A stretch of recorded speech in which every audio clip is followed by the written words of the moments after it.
कार्तिक मास कथा 14वां अध्याय। 13वें अध्याय तक की कथाओं को भक्ति भाव सुनने के बाद महाराज पृथु ने नारद जी से निवेदन किया, हे देवर्षि, आप सर्वज्ञाता हैं और मैं अज्ञानी। अब आप कृपा करके संतान वृद्धि तथा सुख संपत्ति देने वाली महाविद्या, महामाया, महामेघा, महास्मृति, महामोहा, महादेवी, महाईश्वरी तथा सर्वईश्वरी अहोई देवी की उत्पत्ति तथा इसका व्रत कब और कैसे किया जाता है, इस बारे में हमें विस्तार पूर्वक बतलाइए। महाराज पृथु द्वारा इस प्रकार प्रार्थना किए जाने पर नारद जी एक प्राचीन कथा सुनाते हुए बोले, हे राजन, एक समय कलिकाल में बड़ा भारी दुर्भिक्ष पड़ा। भीषण अकाल और महामारी फैलने से अनेक व्यक्तियों की अकाल मृत्यु हुई। तब सब लोग इस विपत्ति से छुटकारा पाने का उपाय सोचने लगे। अंत में निश्चय करके कार्तिक कृष्ण सप्तमी को सबने व्रत रखा। व्रत के प्रभाव से सायंकाल चामुंडा देवी हाथ में नरमुंड लिए प्रकट होकर कहने लगी, मैं रुद्र सहित विहार करने के लिए यहाँ आई हूँ, परंतु समस्त संसार में पाप छाया हुआ है। ब्राह्मण वेदहीन, क्षत्रिय सामर्थ्यहीन तथा वैश्य और शूद्र धर्महीन हो गए हैं। स्त्रियों के पतिव्रत छोड़ दिया है। इसलिए सभी लोग को अहोई का व्रत करना चाहिए। कार्तिक कृष्ण सप्तमी तथा अष्टमी को केवल रोगियों को छोड़कर शेष सभी स्त्री पुरुष सारे दिन भोजन न करके सायंकाल अहोई देवी का पूजन करें। अहोई देवी मेरा ही नाम है, अतः सभी व्यक्ति अहोई पूजन को मेरा ही पूजन मानकर भक्ति भाव से करें। अहोई अष्टमी पूजन का विधान बताते हुए चामुंडा देवी ने कहा, सभी व्यक्ति अपने घरों को गोबर और मिट्टी से लीपकर साफ करें। फिर काला, पीला, हरा तथा लाल इन 4 रंगों से द्वार पर मेरी मूर्ति बनाएं और स्वादिष्ट पकवान बनाकर मेरी पूजा करें। जब चामुंडा देवी यह कह रही थी, तभी एक घीवर की स्त्री बोली, हे माता, हम नीच लोगों का कर्तव्य भी बतलाइए।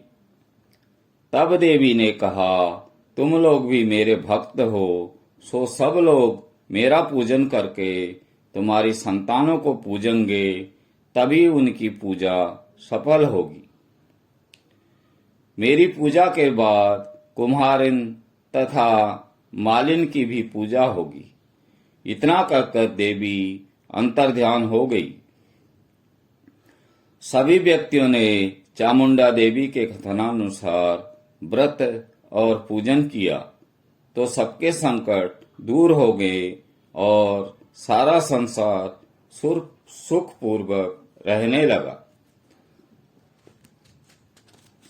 अहोई अष्टमी की कथा सुनने के पश्चात राजा पृथु ने नारद जी से पूछा, हे ऋषिवर, महीनों में कार्तिक और तिथियों में एकादशी को सर्वश्रेष्ठ क्यों माना गया है?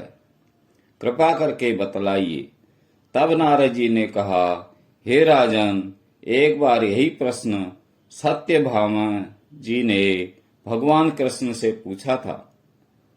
भगवान श्री कृष्ण ने जो उत्तर दिया, सत्यभामा को वही उत्तर मैं तुमसे कहता हूँ, ध्यान पूर्वक सुनिए। एक समय सत्यभामा जी ने श्री कृष्ण जी से पूछा, हे प्राणनाथ, जब सभी मास और तिथियां बराबर हैं, तब कार्तिक मास और एकादशी तिथि क्यों सर्वोत्तम मानी गई है? तब श्री कृष्ण जी ने कहा, हे प्रिय, शंख नामक एक दैत्य समुद्र का पुत्र था। वह दैत्य इतना बलवान था कि उसने इंद्रादि देवताओं को स्वर्ग से निकालकर उनका स्थान स्वयं ले लिया। सब देवता उससे भयभीत होकर अपने बाल बच्चों सहित पर्वतों की कंदराओं में चले गए। वह दैत्य सोचने लगा कि मैंने देवताओं का स्थान तो ले लिया, लेकिन वे जीते नहीं गए हैं। ऐसा प्रतीत होता है कि देवता वेद मंत्रों से बलशाली हैं, अतः मुझे मंत्रों सहित वेदों का हरण कर लेना चाहिए। जब उसने ऐसा विचार किया तो वेद डर के मारे समुद्र में जाकर छुप गए। ब्रह्मा आदि सब देवताओं ने संसार को वेद विहीन देखा तो सभी देवी देवता भगवान विष्णु की शरण में गए। शेष शैया पर भगवान को निद्रामग्न देखकर सभी देवता उन्हें जगाने के लिए स्तुतियां, भजन, कीर्तन और गायन वादन आदि क्रियाएं करने लगे। भगवान विष्णु के जाग जाने पर सभी देवताओं ने आवाहन, आसन, पाद्य, अर्घ्य, आचमन, स्नान, वस्त्र, यज्ञोपवीत, चंदन, पुष्प, धूप, दीप, नैवेद्य, तांबुल, प्रदक्षिणा तथा नमस्कार द्वारा भगवान विष्णु का षोडशोपचार पूजन किया। तब विष्णु भगवान प्रसन्न होकर देवताओं से कहने लगे, हे देवताओं, मैं तुमसे प्रसन्न हूँ, अतएव शंख आदि दैत्यों को मारकर मैं चारों वेदों को शीघ्र ही ले आऊंगा। परंतु आज से वेद बीज मंत्रों सहित कार्तिक मास में जल में निवास करेंगे। अतएव कार्तिक के महीने में जो कोई जल में स्नान करेगा उसको यज्ञ करने के समान फल प्राप्त होगा और उसके समस्त विघ्न दूर हो जाएंगे। हे देवताओं, आज एकादशी के दिन आप सबने मुझे जगाया है, इसलिए सब तिथियों में एकादशी की मान्यता अधिक होगी। वस्तुतः कार्तिक तथा एकादशी का व्रत मुझे अत्यंत प्रिय है। आगे की कथा सुनाते हुए नारद जी ने कहा, हे राजन, इतना कहकर भगवान मछली का रूप धारण करके विंध्याचल में निवास कर रहे महर्षि कश्यप जी की अंजलि में आ गए। कश्यप जी ने उनको कमंडल में डाल दिया।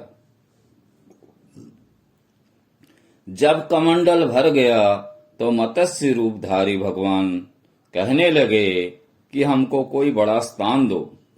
तब कश्यप जी ने घड़ा दिया, घड़ा भी भर गया। तब उन्होंने कुएं में छोड़ दिया, परंतु भगवान मत्स्य रूप में तेजी से बढ़ते गए, अतः कश्यप जी ने उनको समुद्र में डाल दिया। भगवान ने एक अत्यंत विशाल मछली का रूप धारण करके दैत्यराज शंखासुर को मार दिया। शंखासुर को मारने के पश्चात भगवान मत्स्य रूप त्याग कर विश्राम हेतु बद्रीनारायण चले गए। बद्रीनारायण में भगवान ने देवताओं से कहा, हमने शंखासुर को मार दिया है, अतः ऋषि और मुनि जाकर समुद्र के अंदर से वेदों को ढूंढ लाएं। तब तक देवताओं सहित प्रयाग में मेरा निवास रहेगा। तब ऋषियों ने अपने तपोबल द्वारा समुद्र में से वेदों के 6 अंगों छंद, व्याकरण, कोश, वैदिक, ज्योतिष तथा स्मृति को ढूंढ निकाला। जिस वेद का जो भाग जिस ऋषि को मिला, तब से वह भाग उसी ऋषि का माना जाता है। इसके बाद समस्त ऋषि ब्रह्मादि देवताओं सहित प्रयाग आए और उन्होंने वहां पर अश्वमेध यज्ञ किया। इसलिए प्रयाग को तीर्थों का राजा कहा जाता है। प्रयागराज में स्नान, दान तथा यज्ञादि करने से जन्म जन्मांतर के पाप समूल नष्ट हो जाते हैं और वे मोक्ष के अधिकारी बन जाते हैं, इसमें कोई संदेह नहीं। इति 14वां अध्याय समाप्तम। भज मन नारायण नारायण नारायणम, श्रीमन नारायण नारायण नारायणम। बोलो नारायण नारायण नारायणम, श्री हरि नारायण नारायण